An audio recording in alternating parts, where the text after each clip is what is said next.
መወዳደር ከተቻለ እውነት ለመናገር በኢትዮጵያ ፖለቲካ ታሪክ ውስጥ በኢትዮጵያ በጦርነት ታሪክ ውስጥ በኢትዮጵያ አገር የመመስረት ታሪክ ውስጥ ለራሳችንም ለነሱ ከማንም በላይ ልጆቻችን ሊኮሩ የሚገባ ታሪክ ነው ያለው።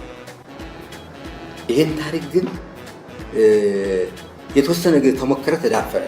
በሁለት መንገድ ይዳፈናል። አንድም የጉራጌ ናሽናሊዝም ማለት ፖዚቲቭ ናሽናሊዝም ተነጋግረናል።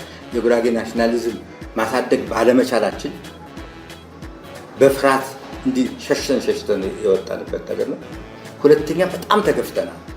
ተወዳዳሪ ነን ለብዙ ለከተማ ሰዎች። አሁን ባለ ፖለቲካ እንትን አትበሉ።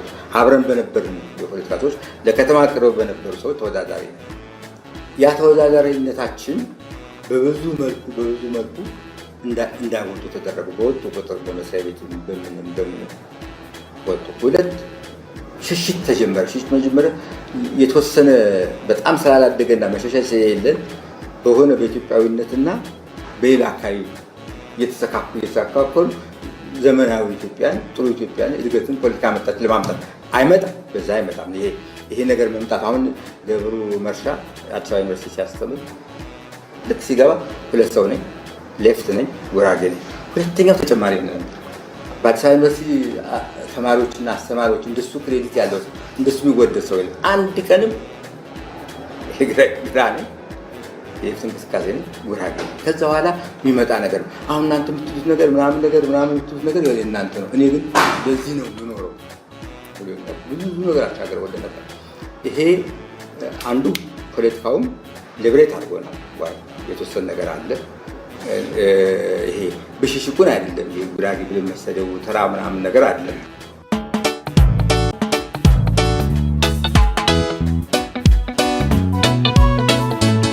ጉራጌው ጉርዛ የሚባለው ነገር በጣም ትልቅ ሀብት ነው ያለን። እሱ ምንድን ነው መሰለኝ?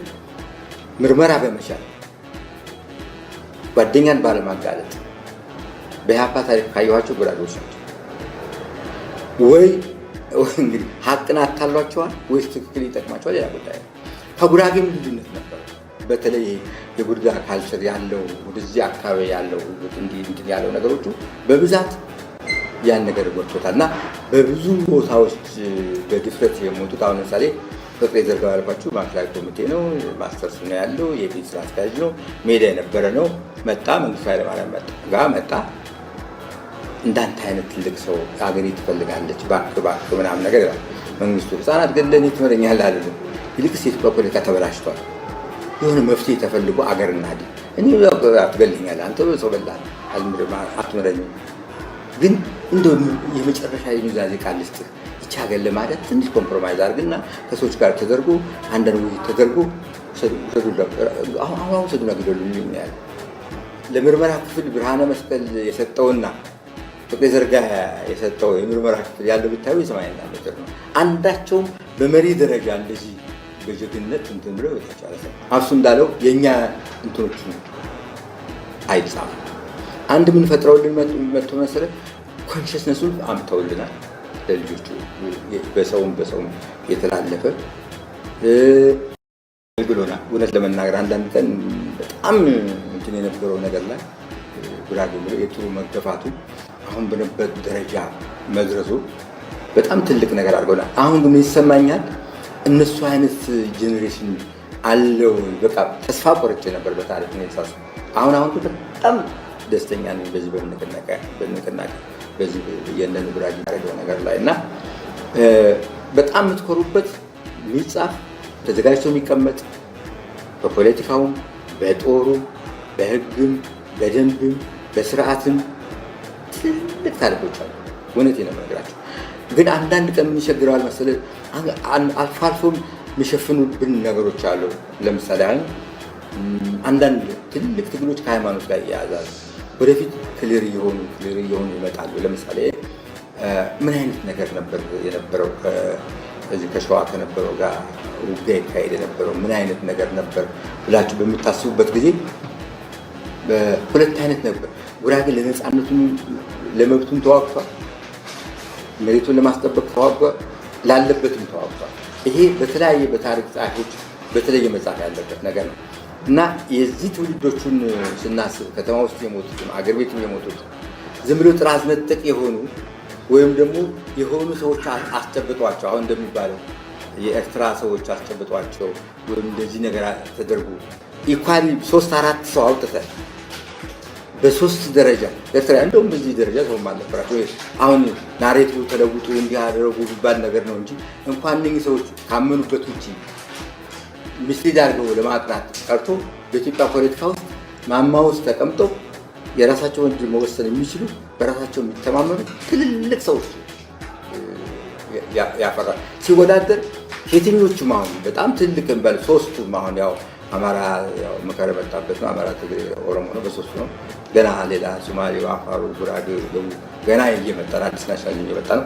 ከዛ ውስጥ ባሉ ሰዎች ጋር የፖለቲካ ድርሻው የለውጥ ድርሻው በፖዚቲቭ በኔጋቲቭ ወር የጉራጌ ድርሻ በጣም ትልቅ ነው እና አሁን ሊትሬቸሮቹ መሰብሰብ አለባቸው፣ ህጎች መውጣት አለባቸው። በጣም በከፍተኛ ደረጃ በጣም ጥሩ ሰዎች አሉ ይሄን ነገር ሊያስረዷቸው የሚችሉ በእውነቱ ሀገር የመገንባቱ ነገር ላይ ከተማ የመቆርቆሩ ግንባታ ላይ ከተማ ከሆነ በሀቅ ለመነጋገር ከተማ ላይ ፓዮኒር ከተማ በመመስረት እና ብቻ አሁን ያለችው ኢትዮጵያ ዜጋ ለማድረስ በንግድም በትስስርም በባህልም በወግ ግን ይሄ ነገር ለምንድን ነው እናንተ የምትመረምሩ? ይሄ ነገር ለምንድን ነው በወጉ ያልተዘገበው? አንድ ብዙ ጊዜ ነግሬዋለሁ። ውድቀ የሚል የአንድ ጭነት አለ አይደል? ባላንሱ ለመጠበቅ ገበያ ሄዱና እናቶቻችን መንገድ ላይ ሲሆን ሚዛኑ ሲያጋድል ድንጋይ ነገር ያስቀምጣሉ። አንዱ ያዘለችው ነይ ላስቀምጥልሽ ተብሎ ለባላንስ ይቀመጣል። አሁን ጉራጌን እንደዚህ እንደ ውድቀ ነው የሚያደርጉት ለባላንስ ለመጠቀም። በጣም ያናድደኝ እሱን ፓርት እናንተማ የእኛ ናችሁ የምትለዋ ነገር በጣም ሪቴት ነው የሚያደርገው። ለምን መሰለህ? ለማሟይ ኦኬ ፐርፐዝ ያስበንበት ከሆነ የኢትዮጵያን ፖለቲካ ባላንስ ልናደርግ ከፈለግነው የምንሄድ ከሆነ እኛ ነን እንጂ እነሱ ፈልገው ውድቀ ሊያደርጉን በፍጹም የለባቸው። ይሄ በጣም ከብዙ ሰዎች ጋር ወይ ተጋብተናል፣ አብረን ኖረናል፣ ጓደኛ ነን።